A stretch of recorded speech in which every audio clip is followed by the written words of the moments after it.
Hello student, आप देख रहे हैं YouTube channel epsilon study point. तो इस चैनल में बीएससी फाइनल के स्टूडेंटों के लिए एक बुक चल रही है लीनियर प्रोग्रामिंग। इस बुक में टॉपिक चल रहा है ट्रांसपोर्टेशन प्रॉब्लम। तो अभी तक स्टूडेंट ट्रांसपोर्टेशन प्रॉब्लम में बैलेंस ट्रांसपोर्टेशन प्रॉब्लम पढ़ रहे थे। आज देखते हैं यहाँ पर, यदि total supply equal to total demand, अगर total supply equal to total demand हो तो हम प्रॉब्लम को कहते हैं बैलेंस्ड ट्रांसपोर्टेशन प्रॉब्लम। अगर सप्लाई और डिमांड अनइक्वल है तो फिर यहाँ पर अनबैलेंस ट्रांसपोर्टेशन प्रॉब्लम होती है। तो अनबैलेंस ट्रांसपोर्टेशन प्रॉब्लम को बैलेंस ट्रांसपोर्टेशन प्रॉब्लम में किस तरीके से कन्वर्ट किया जाता है, तो यहाँ पर फार्मूला लिखा है इसका। अनबैलेंस ट्रांसपोर्टेशन प्रॉब्लम, तो टोटल सप्लाई और टोटल डिमांड अनइक्वल होगी इसमें। अगर हम इसको बैलेंस बनाएंगे तो यहाँ पर क्रिएट करेंगे एक डमी रो। डमी रो को तब क्रिएट करेंगे जब total supply less than total demand, और अगर टोटल सप्लाई ग्रेटर देन हो टोटल डिमांड के, तो फिर हम ये क्रिएट करेंगे डमी कॉलम। तो यहाँ पर देखते हैं एक प्रॉब्लम है, लिखा हुआ है solve the following transportation problem.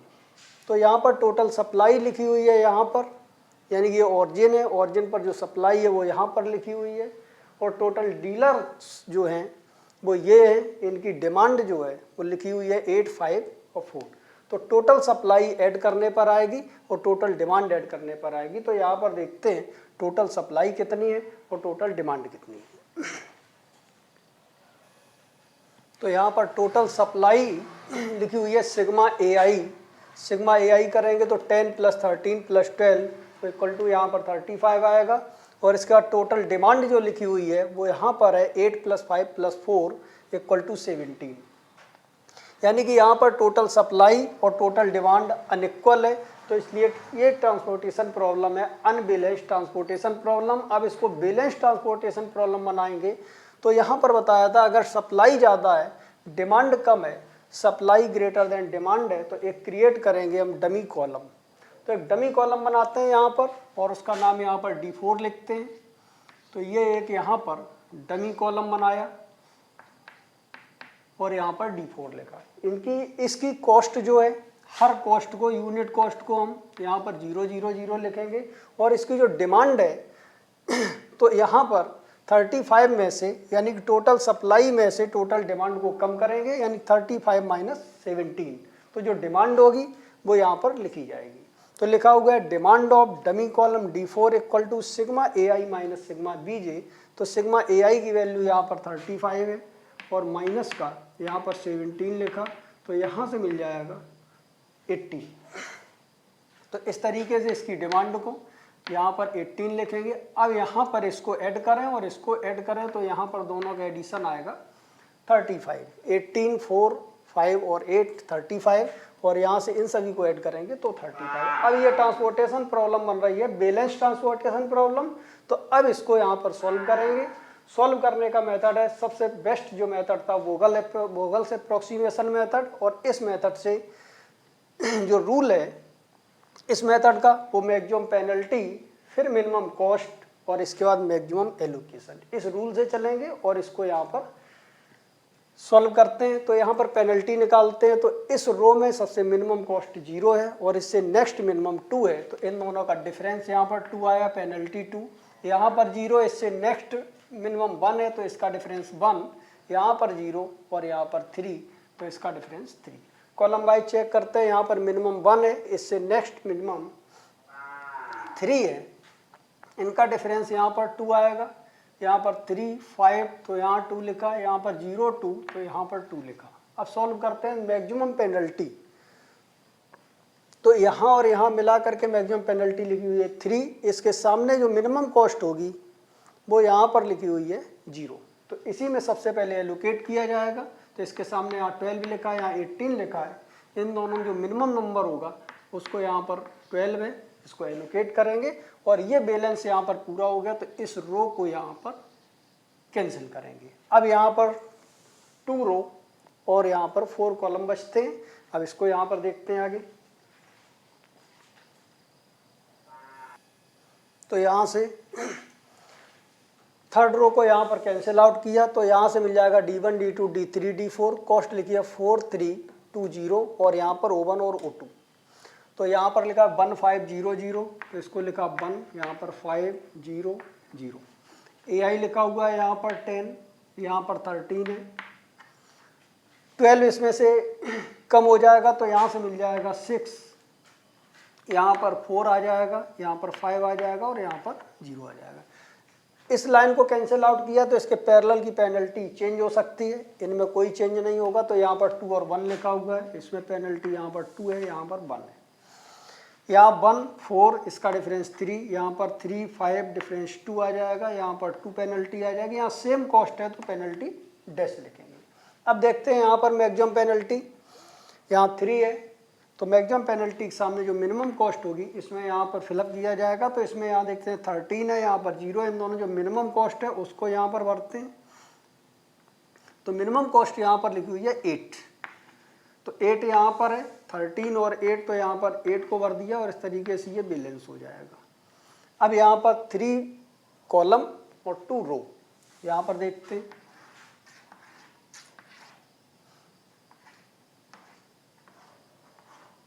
लिखा हुआ है D2 D3 D4, तो यहाँ पर आ जाएगा D2 और इसको यहाँ पर लिखा D3 और इसको यहाँ पर D4। फिर यहाँ पर आ जाएगा O1, O1 के बाद O2, यहाँ पर BJ लिखेंगे, यहाँ पर पेनल्टी निकालेंगे, यहाँ पर AI लिखेंगे और यहाँ पर पेनल्टी निकालते हैं। लिखा है यहाँ पर 320 तो इसको यहाँ पर लिखा 3, यहाँ पर 2, यहाँ पर 0 आ जाएगा।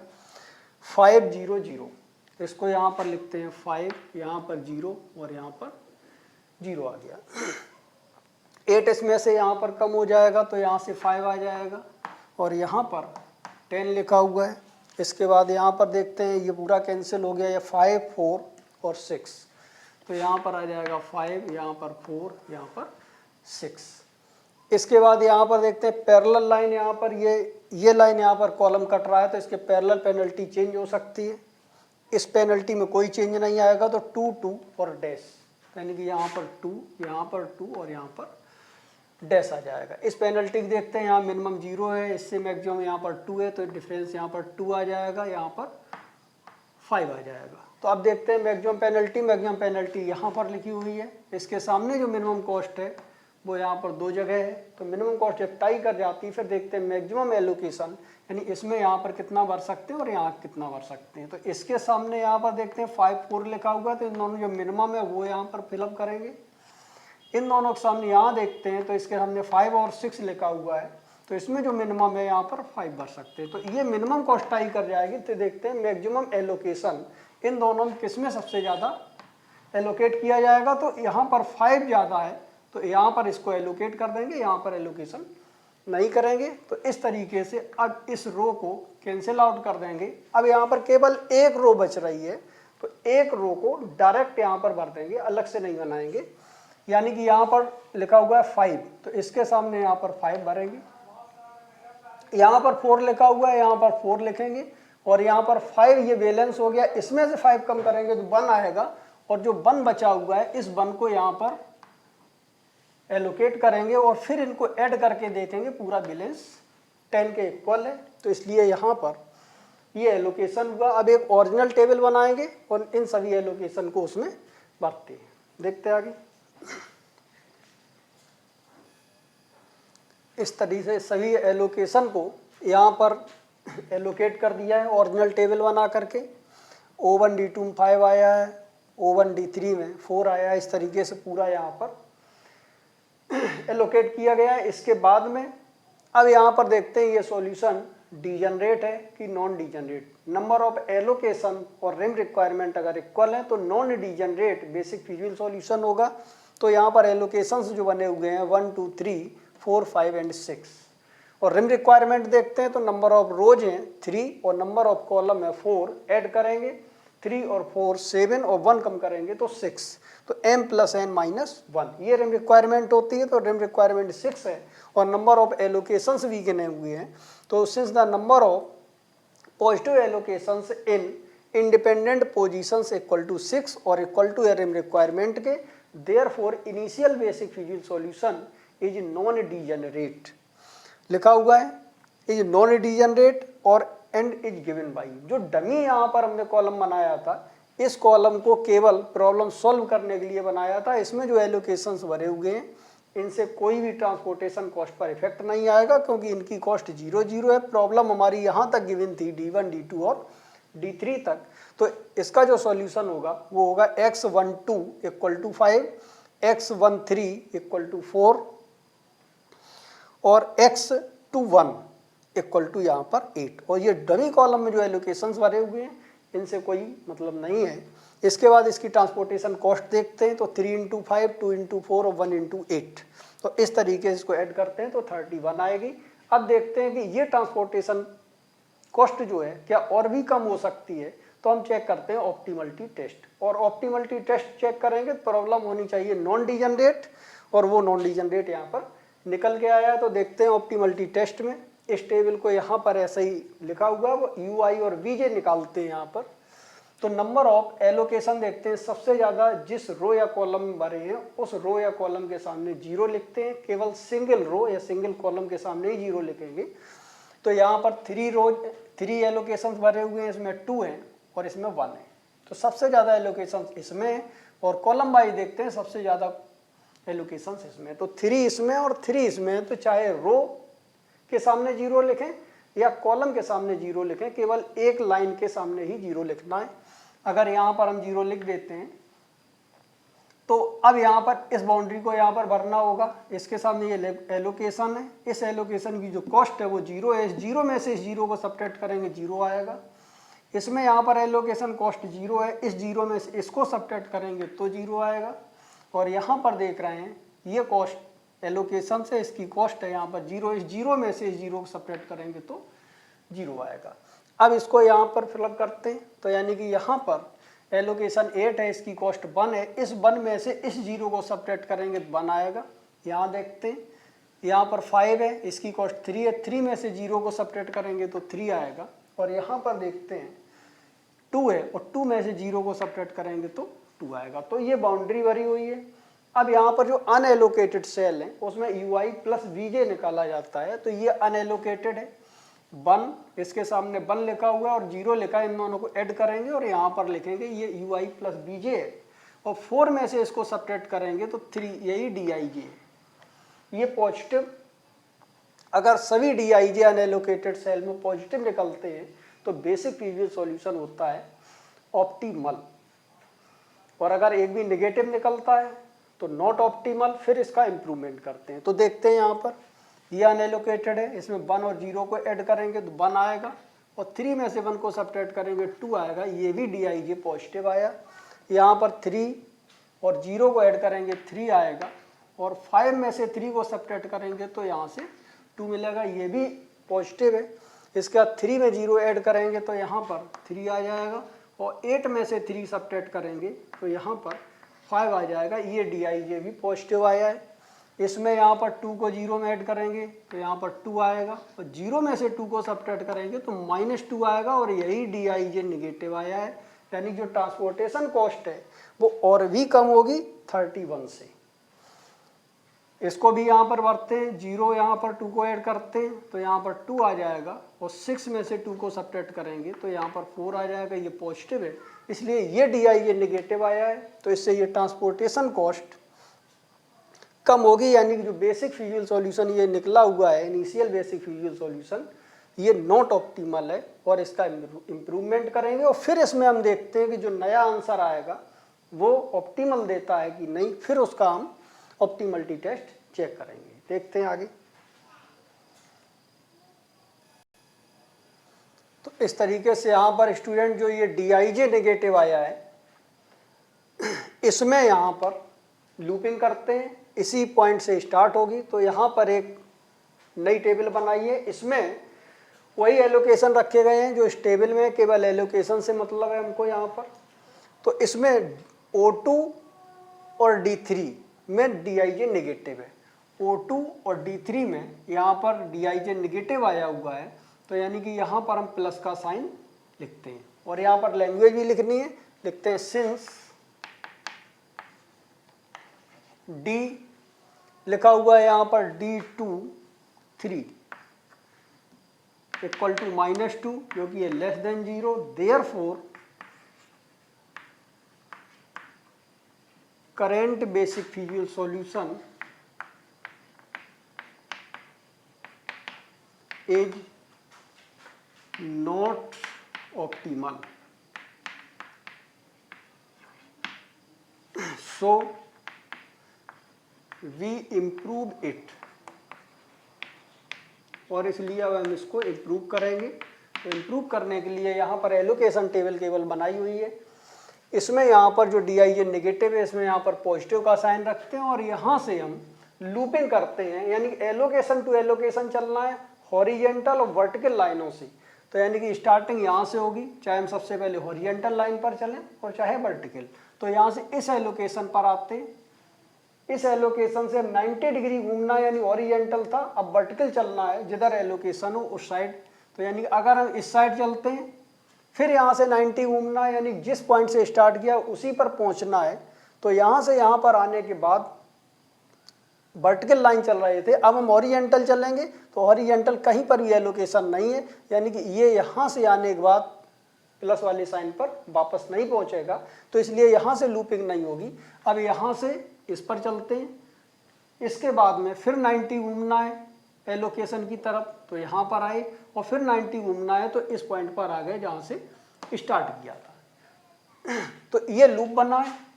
अगर यहाँ पर डी आई ए नेगेटिव आएगा तो हमेशा लूपिंग होगी, और अब अल्टरनेट साइन हर कॉर्नर पर रखेंगे, यानी कि ये पॉजिटिव साइन है तो इस कॉर्नर पर नेगेटिव का साइन लिखेंगे, इस नेगेटिव के बाद में यहाँ पर पॉजिटिव का साइन लिखेंगे, इस पॉजिटिव के बाद यहाँ नेगेटिव का लिखेंगे, नेगेटिव के बाद फिर इस पर पहुँचेंगे, तो पॉजिटिव ऑलरेडी लिखा हुआ है। अब हम नेगेटिव कॉर्नर को यहाँ पर बहुत ध्यान से समझें। अब हम नेगेटिव कॉर्नर को देखते हैं। नेगेटिव कॉर्नर में जो मिनिमम एलोकेशन है इसको हर कॉर्नर पर पुट करते हैं। तो यानी कि इसमें नेगेटिव कॉर्नर पर एक एलोकेशन 4 है, एक 5 है, तो इन दोनों में जो मिनिमम है वो 4 है, तो हर कॉर्नर पर 4 को रखना है। तो यहाँ पर 4 को रखेंगे, यहाँ पर 4 को रखेंगे और यहाँ पर 4 को रखेंगे और यहाँ पर 4 को रखेंगे, और एक नई टेबल अब बनाएंगे, उसमें इन एलोकेशन को ऐड करके लिखते हैं। ये टेबल बनी हुई है, इनकी जो कॉस्ट थी वो यही लिखी हुई है जो ओरिजिनल टेबल थी। इसमें यहाँ पर D2 में 5 लिखा हुआ है एलोकेशन, इसमें कोई चेंज नहीं होगा O1 D2 में। इसके बाद यहाँ पर माइनस साइन लगा, यानी कि 4 में से -4 करेंगे, तो यहाँ पहले से 4 एलोकेशन भरा हुआ था, एक -4 और कर दिया है तो 0 एलोकेशन हो गया, यानी कि अब यहाँ पर D3 और O1 में कोई भी एलोकेशन नहीं भरा जाएगा। यहाँ पर पहले से लिखा हुआ था एक एलोकेशन 1, 4 अब आ गया, तो इनको ऐड करके लिखेंगे तो यहाँ पर 5 आ जाएगा। यहाँ पर 5 में से -4 करेंगे तो यहाँ पर 1 आ जाएगा। इसके बाद में यहाँ पर 12 लिखा हुआ है, ये 12 आएगा। यहाँ पर यानी O2 D3 में कुछ भी नहीं था तो प्लस और 4 आ जाएगा, तो 4 बन गया यहाँ पर O2 D3। तो O2 D3 में यहाँ पर 4 एलोकेट हो जाएगा, और ये 5 पहले से भरा हुआ है, 8 पहले से यहाँ पर एलोकेट है। अब हम इसका अगर हम बैलेंस देखें तो बराबर होगा, इसको ऐड करने पर 10 आएगा, इसको ऐड करने पर 13 आएगा, इसको यहाँ पर सॉल्व करेंगे 12 आएगा, इसको ऐड करेंगे 12, 13 और 5 18, इसको यहाँ पर सॉल्व करेंगे 4 आएगा, इसको यहाँ पर 5 और यहाँ पर सॉल्व करके 8 आएगा, यानी बाउंड्री भी कंडीशन सेटिस्फाइड होगी और यहाँ पर ट्रांसफॉर्मेशन भी हो जाएगा इसका। अब यहाँ पर देखते हैं जो हमारा न्यू सॉल्यूशन आता है उसको देखते हैं, और ट्रांसपोर्टेशन कॉस्ट को देखते हैं कितना आता है। तो स्टूडेंट यहाँ पर सॉल्व होकर के यहाँ पर आया है। न्यू बेसिक फिजिकल सॉल्यूशन जो होगा x12 5 है, और यहाँ पर ये डमी कॉलम जो था ये केवल प्रॉब्लम सॉल्व करने के लिए था, इससे कोई मतलब नहीं है। यानी कि यहाँ पर आ जाएगा x21 इक्वल टू 8 आ जाएगा, x23 इक्वल टू यहाँ पर 4 आ जाएगा। यहाँ तक हमारी गिवन प्रॉब्लम थी, इसे प्रॉब्लम सॉल्व करने के लिए बनाया था, अनबैलेंस्ड को बैलेंस बनाने के लिए। इसका टोटल ट्रांसपोर्टेशन कॉस्ट देखते हैं तो 3 इंटू 5, 1 इंटू 8 और 0 इंटू 4, और सॉल्व करते हैं तो 23 ये ट्रांसपोर्टेशन कॉस्ट आई है। अब स्टूडेंट देखते हैं क्या ये ट्रांसपोर्टेशन कॉस्ट और भी कम हो सकती है, तो ऑप्टिमलिटी टेस्ट चेक करते हैं इसका। तो ऑप्टिमलिटी टेस्ट यहाँ पर लगाया, ये टेबल यहाँ पर ये बनी हुई है टेबल, इसमें यहाँ पर UI निकालते हैं और VJ निकालते हैं। यहाँ पर लिखते हैं UI और इसको यहाँ पर VJ। सबसे ज़्यादा यहाँ पर एलोकेशन देखते हैं, यहाँ पर 2 एलोकेशंस भरे हुए हैं, इस रो में 3 एलोकेशंस हैं, इसमें 1 एलोकेशंस है और इस कॉलम में सबसे ज़्यादा 3 एलोकेशंस है। या तो इस रो के सामने 0 रखेंगे या फिर इस कॉलम के सामने 0 रखेंगे। इसमें सबसे ज़्यादा एलोकेशन होते हैं उसके सामने किसी एक के सामने 0 रखते हैं। अगर हम इसके सामने रख लें तब भी टेबल भर जाएगी। चलो हम अब की बार इसके सामने यहाँ पर 0 रखते हैं। अब देखते हैं यहाँ पर इसकी जो एलोकेशन है वो लिखा हुआ है यहाँ पर 1, इसकी कॉस्ट है 0, इस 0 में से 0 को सब्ट्रैक्ट करेंगे 0 आएगा। यहाँ पर एलोकेशन 4 लिखा हुआ है, इसकी कॉस्ट 0 है, 0 में से इसको सब्ट्रैक्ट करेंगे 0 आएगा। इसके बाद यहाँ पर देखते हैं 1 लिखा हुआ है, 1 में से 0 को सब्ट्रैक्ट करेंगे तो 1 आएगा। इसके बाद अब यहाँ पर देखते हैं इस बाउंड्री को, यहाँ 0 लिखा हुआ है, एलोकेशन की कॉस्ट 0 है, इस 0 में से इस 0 को सब्ट्रैक्ट करेंगे तो 0 आएगा। और यहाँ पर देखते हैं ये कॉस्ट एलोकेशन 12 है, इसकी कॉस्ट 0 है, 0 में से इस 0 को सब्ट्रैक्ट करेंगे तो यहाँ पर 0 आएगा। अब अनएलोकेटेड जो सेल हैं, ये अनएलोकेटेड सेल बनी हुई है, इन अनएलोकेटेड सेल में UI प्लस VJ निकालते हैं। यानी इसमें देखते हैं यहाँ पर 0 और 1 लिखा हुआ है, ऐड करेंगे 1 आएगा और 4 में से 1 को सब्ट्रैक्ट करेंगे तो 3 आएगा। यही DIJ है, सभी DIJ पॉजिटिव निकलते हैं अगर, तो ये न्यू बेसिक फिजिकल सॉल्यूशन होगा, ये ऑप्टिमल होगा और इसकी ट्रांसपोर्टेशन जो कॉस्ट आएगी वो सबसे मिनिमम आएगी। तो मिनिमम Z बराबर 23 को लिख देंगे। देखते हैं आगे, ये अनएलोकेटेड सेल है, 1 और 0 को ऐड करेंगे तो 1 आएगा और 3 में से 1 को सब्ट्रैक्ट करेंगे तो 2 आएगा। तो ये DIJ भी पॉजिटिव आया। यहाँ पर देखते हैं इसकी कॉस्ट अभी निकालनी है, तो यहाँ पर 5 भरा हुआ है, इसकी कॉस्ट 3 है, 3 में से इस 0 को सब्ट्रैक्ट करेंगे तो 3 आ जाएगा। अब यहाँ पर देखते हैं 3 और 0 को ऐड करेंगे 3 आएगा, 5 में से 3 को सब्ट्रैक्ट करेंगे तो 2 आएगा, पॉजिटिव आया। फिर यहाँ 0 और 3 को ऐड करेंगे तो यहाँ पर 3 आ जाएगा और 8 में से 3 को सब्ट्रैक्ट करेंगे तो 5 मिलेगा, ये भी पॉजिटिव है। 0 को ऐड करेंगे 0 आएगा और 6 में से 0 को सब्ट्रैक्ट करेंगे 0 आएगा, ये भी DIJ पॉजिटिव है।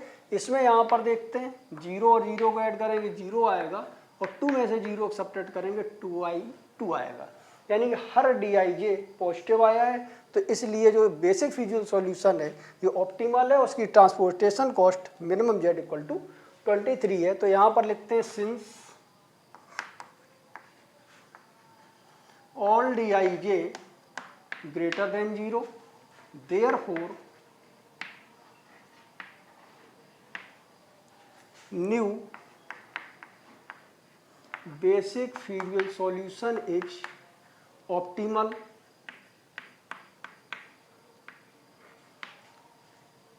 and problem has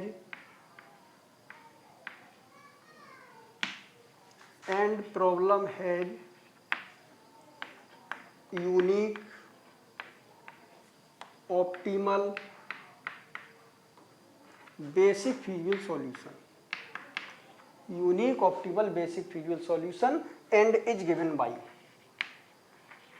and is, इसको यहाँ पर लिखते हैं given by।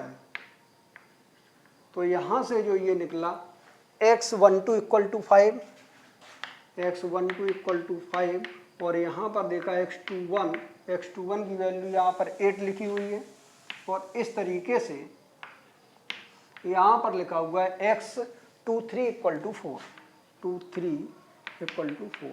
और जो यहाँ पर टोटल ट्रांसपोर्टेशन कॉस्ट आई है तो यहाँ पर लिखते हैं ट्रांसपोर्टेशन कॉस्ट मिनिमम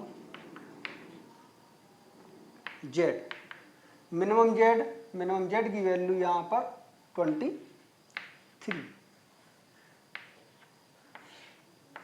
तो ये इस प्रॉब्लम का आंसर है।